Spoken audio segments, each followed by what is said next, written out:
नमस्कार, मैं हूं माही सिंह और आप देख रहे हैं नेक्स्ट नाइन न्यूज। आज बात करने वाले हैं यूपी की सियासत की, लेकिन उससे पहले आपको बता दें लोकसभा के 5 चरण के मतदान हो चुके हैं। अब ये जो लड़ाई है चुनावी, अब कहीं ना कहीं पश्चिम से पूरब की तरफ जाती हुई दिखाई दे रही है। ऐसे में पल्लवी पटेल वहां का एक अहम चेहरा है।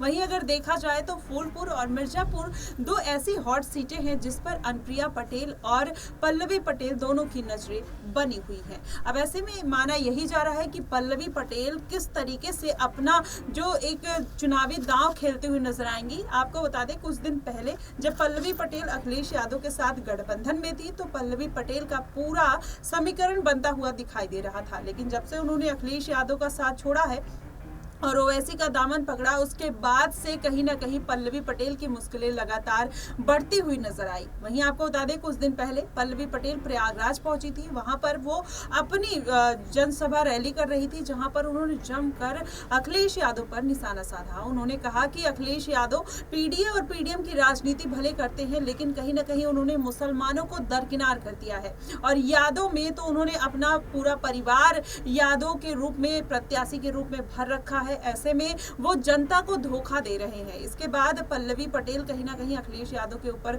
हमलावर दिखी। अब अखिलेश यादव ने भी उन पर प्रतिक्रिया दी थी। उन्होंने कहा था कि जो लोग पीडीएम की बात करते हैं वो कितना जमीनी स्तर पर जाकर काम करते हैं वो उनको ही पता होगा। ऐसे में माना यही जा रहा है कि दोनों के बीच की जो टकरार है कहीं ना कहीं वो बढ़ती हुई दिखाई दे रही है। लेकिन अगर वहीं इससे इतर बात करें तो पल्लवी पटेल के पास कोई और रास्ता बसता हुआ नहीं दिखाई दे रहा है।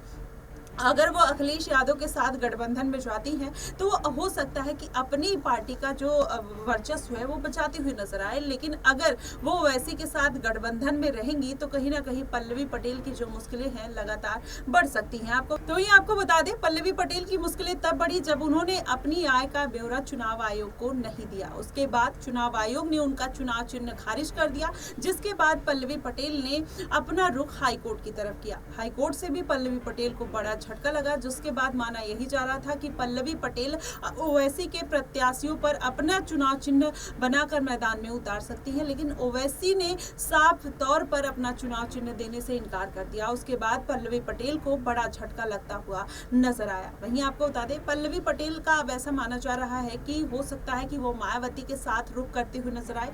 अगर अखिलेश यादव उनको अपनी पार्टी में नहीं लेते हैं तो मायावती जाहिर तौर पर, क्योंकि मायावती की जो राजनीति है वो भी पीडीए की राजनीति है और वो भी दलितों को ही साधने का काम करती हैं, तो ऐसे में पल्लवी पटेल ने लगातार केवल दलित वर्ग के लिए काम किया है। तो ऐसे में माना यही जा रहा है कि आने वाले दिनों में हो सकता है कि पल्लवी पटेल मायावती का रुख करते हुए नजर आए। इसके पहले भी पल्लवी पटेल मायावती के साथ जाने की उन्होंने पूरी कोशिश की थी, लेकिन मायावती ने साफ तौर पर इनकार कर दिया था। लेकिन अब फिर से अटकलें यही लगाई जा रही है कि पल्लवी पटेल फिर से मायावती का रुख कर सकती है।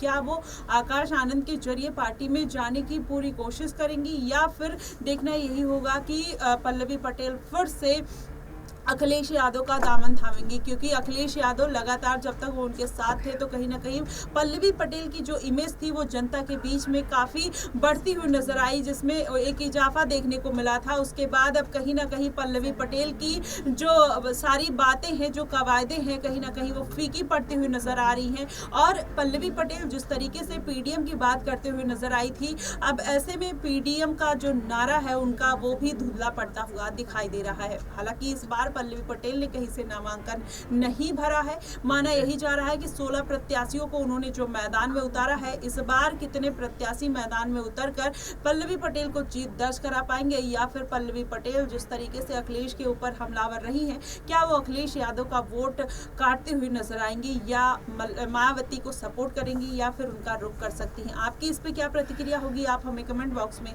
जरूर बताइएगा। फिलहाल के लिए बस इतना ही। देश और दुनिया की तमाम खबरों के लिए हमारे साथ बने रहिए नेक्स्ट नाइन न्यूज पर।